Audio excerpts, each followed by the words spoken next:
안녕하세요. 최백은 TV의 최백은 교수입니다. 지난번에 제가 첫 번째 최백은 TV의 주제로 스마트 모빌리티 솔루션을 제가 키워드로 잡아가지고 지금 경제에 지각 변동이 일어나고 있는데 과거 우리가 제조업 기반의 경제에서 데이터 경제로 어떤 혁명적인 변화가 이행이 이루어지고 있다 이런 소개를 했습니다. 새로운 경제 혹은 사업 모델로서 우리가 플랫폼을 개념을 제가 소개를 했었습니다. 그러면 과연 이 플랫폼 사업 모델 혹은 플랫폼 경제 혹은 우리가 일반적으로 공유 경제라고 얘기하는 이 새로운 모델이 우리에게 어떤 변화를 가져올지, 우리들에게 어떤 영향을 미칠지, 사실 제조업 경제에서 데이터 경제로의 변화는 국가 경제뿐만 아니라 기업 경제 혹은 개인의 경제적인 삶에 모든 영역에 영향을 미칠 수밖에 없기 때문에 이 새로운 경제가 우리가 생각하는 보다 더 진보된 어떤 하나의 삶을 가져다 줄지 아니면 어떤 삶의 후퇴를 가져올지 극단적으로 이걸 좀 알아보는 시간을 갖도록 하겠습니다. 그래서 제가 제목을 플랫폼 경제 혹은 공유 경제는 우리한테 유토피아 세상을 열어줄 것인가 아니면 극단적으로 디스토피아 세상을 열어줄 것인가라 이렇게 잡았습니다. 그래서 첫 번째 제가 꼭지로 얘기하고 싶은 하나의 화두는요. 이 플랫폼 경제와 더불어 가지고 아마 최근에 많이 들었던 용어 중에 하나가 이 기기라는 얘기일 겁니다. 기경제 혹은 뭐 우버화 경영. 우버화 경영이라는 것은 이제 우버라는 기업을 상징적으로 사용을 해가지고 사용하는 표현인데 우버화 경영하고 기경제는 사실 같은 이제 의미를 가지고 있는데요. 우리가 기기라는 말을 먼저 보시게 되면은요, 이 원래 어원이 1920년대 미국의 이제 우리가 흔히 이제 재즈 공연장에서 이제 갑자기 이제 밤에 이제 그러니까 연주자가 필요할 경우에 조달을 해야 되는 연주자를 그 즉각 즉석에서 이제 섭외를 해가지고 그 공연을 이제 맡기는 이제 이러한 이제 의미를 가지고 있는 것인데요. 그러니까 결국은 이제 어떤 의미겠습니까? 이제 필요에 따라서 그 각 사업장에서 필요에 따라서 고용을 하는 이제 그러한 이제 형태의 내용을 의미를 하고 있겠죠. 그래서 기경제의 내용도 마찬가지로 일시적으로 일을 하고 우리가 흔히 앱에 연결돼 가지고 우리가 오늘날 일을 하고 있는 노동력들을 생각하면 됩니다. 그 노동력들은 그러니까 우리가 일이 있으면은 우리가 노동을 하게 되고 일이 없으면은 노동도 이제 그러니까 중단되어지는 이러한 형태잖아요. 그러한 노동력의 형태가 일반화되어지는 경제를 기경제라고 얘기를 합니다. 근데 이게 이제 대개 이제 앞에서 얘기했듯이 앱에 기반을 두고 있고 작게는요. 크게 표현할 때는 기경제 혹은 이제 플랫폼 산업 이렇게 얘기를 하고 있는데 이 플랫폼 산업이 굉장히 지금 빠르게 성장을 하고 있습니다. 아마 젊은 분들은 뭐 쉽게 느끼실 거예요. 이 영역이 얼마나 최근에 빠르게 팽창을 하고 있는지는요.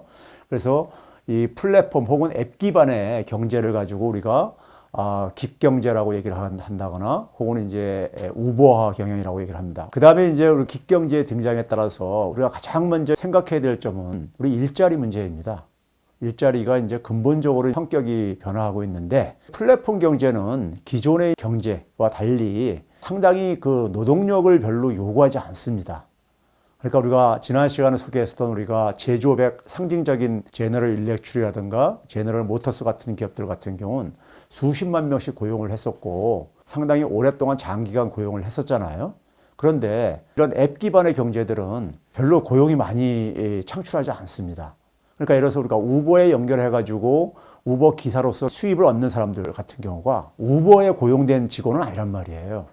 그렇죠? 우버 본사, 우버라는 기업에 고용되어 있는 노동력은 한번 생각을 해보세요.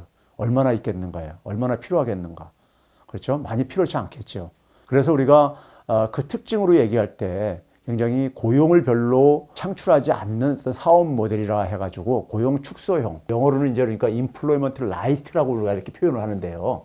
light라고 한다면 우리가 생맥주를 표현할 때 우리가 light 쓰잖아요. 그러니까 이제 가볍다 이거죠. 그러니까요. 고용이 적게 돼 있는 이런 사업 모델이라고 하는데 대표적으로 보게 되면요. 구글의 고용 규모가 10만 명도 안 됩니다. 지난해 말 기준으로요. 제너럴 일렉트릭이 굉장히 많이 그러니까 지금 또 찌그러들었어도 거의 30만 명 수준에 여전히 유지를 하고 있거든요. 그러니까 제너럴 일렉트릭은 기업 가치가 굉장히 축소가 됐음에도 불구하고 고용을 많이 창출을 했었던 기업들인 거죠. 그렇죠? 그래서 기업의 시장 가치로 보게 되면은 구글에 대비해서 제너럴 일렉트릭 같은 경우는 약 10분의 1 정도뿐이 안 될 정도거든요. 그런 점에서 이제 그러니까 이 새롭게 등장하는 사업 모델, 새롭게 지금 부상하고 있는 이 플랫폼 경제가 일자리는 별로 그러니까 만들어내지 못한다는 점이 굉장히 큰 이제 문제인 거죠. 그럼 이 문제가 이제 결국은 어떤 이제 의미를 갖고 있냐면요. 우리가 전통적으로 경제학에서는 기업이 그러니까 일자리를 창출하는 하나의 핵심적인 주체로 돼 있잖아요. 정부가 기업에 대해서 굉장히 지원하는 정책을 쓰는 이유는 기업은 사실 우리가 영리를 추구하는 경제 조직체거든요. 그런데 기업이 돈을 번다고 해가지고 주주들끼리 나눠 가지지 일반 국민한테 주지 않잖아요. 그럼에도 불구하고 정부가 기업을 지원하는 이유는 기업이 그 일자리를 창출이라는 사회적 가치를 추구하기 때문에 지원을 해주는 거예요. 문제는 최근에 등장하는 이런 기업체들은 별로 일자리 창출이 과거처럼 크지가 않다는 점에서 우리가 새롭게 생각해야 될 문제점들이 있다는 얘기죠. 예를 들어서 여기 이제 표를 보시게 되면요. 이게 1982년하고 2017년 미국의 이제 5대 기업의 가치에 있어서 상위 5대 기업들을 1982년에는 어떤 기업들이었냐면 IBM, AT&T, 엑슨, GE, GM 이런 기업들이었었어요. 그러니까 미국의 기업들 중에서 가장 그러니까 가치가 큰 기업이 순서입니다, 이게요. 그런데 이런 기업들이 적게는 17만 명 정도에서 많게는 그러니까 GM 같은 경우는 66만 명 정도까지 이렇게 고용을 했었는데 2017년에는 우리가 상위 기업이 그러니까 주로 우리가 알고 있는 애플, 알파벳 하게 되면 구글의 모기업이죠. 그리고 뭐 아마존, 페이스북, 마이크로소프트 이런 기업들을 보게 되면은 평균적으로 보게 되면은 뭐 한 10만 명 안팎 정도뿐이 안 됩니다. 그러니까 이런 기업들이 과거 기업들에 비해 가지고 고용 규모가 이제 작아지고 있다는 것을 보여주고 있죠.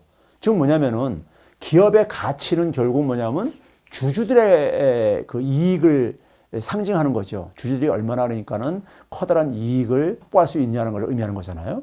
주주들의 가치하고 고용 창출 규모하고 이 상관성이 깨져 버렸어요.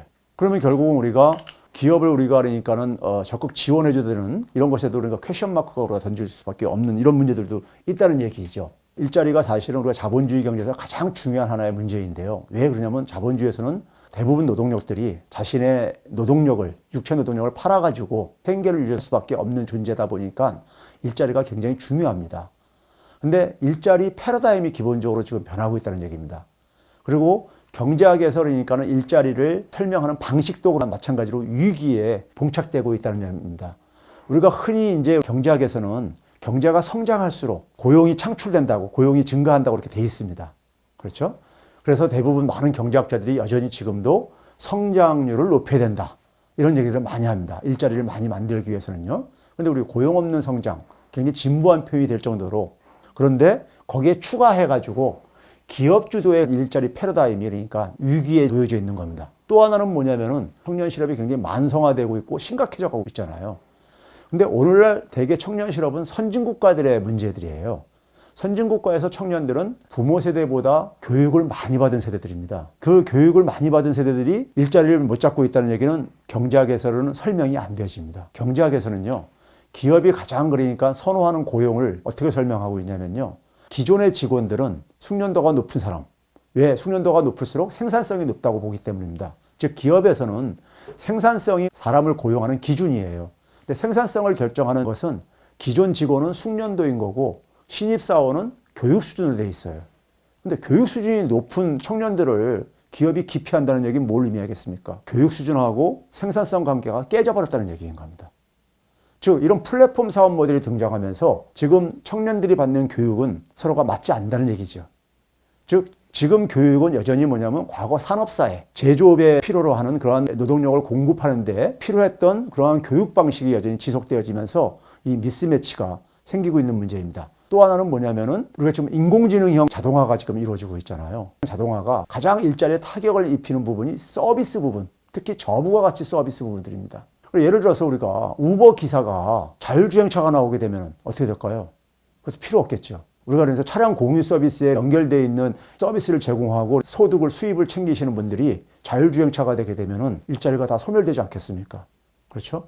그런 것처럼 현재 진행되지는 4,400명 방식이 전통적으로 갖고 있었던 저부가 가치 서비스 부분들에 타격을 입히고 있습니다. 그런 점에서 지난번에도 제가 말씀드렸듯이 서비스 경제는 대안이 아니라는 얘기입니다.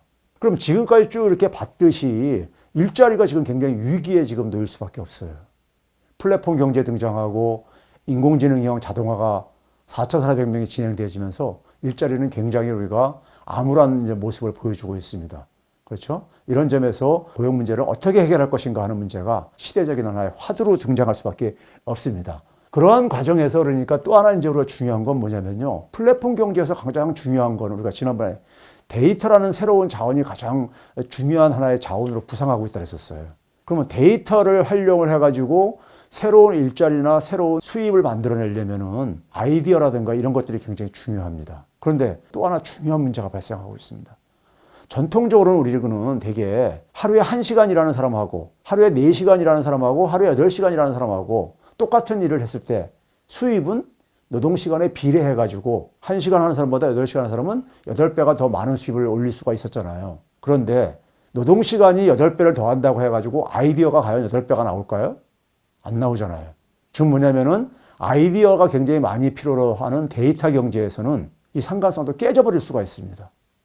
이건 결국 뭐냐면 분배 문제에 굉장히 중요한 하나이니까 우리가 이 화두를 던지고 있는 것입니다. 그래서 결국 데이터 경제는 새로운 방식의 분배 시스템도 요구합니다. 우리가 그래서 농업사의 분배 시스템하고 산업사에서 분배 시스템이 달라졌듯이 마찬가지로 분배 시스템까지 변화를 요구하고 있는 겁니다. 이 부분은 뒤에서 좀 자세히 보도록 하고요. 이처럼 일자리를 둘러싼 그러니까 개인의 경제적인 삶에 굉장히 커다란 영향을 미치는 변화가 지금 이 플랫폼 경제 혹은 공유 경제 혹은 데이터 경제의 부상으로 우리가 맞닥뜨릴 하나의 중요한 하나의 이제 이 문제로서 우리가 인식을 할 필요가 있다는 점입니다. 이게 이제 우리가 오늘 첫 번째 소개한 하나의 이슈가 되겠습니다.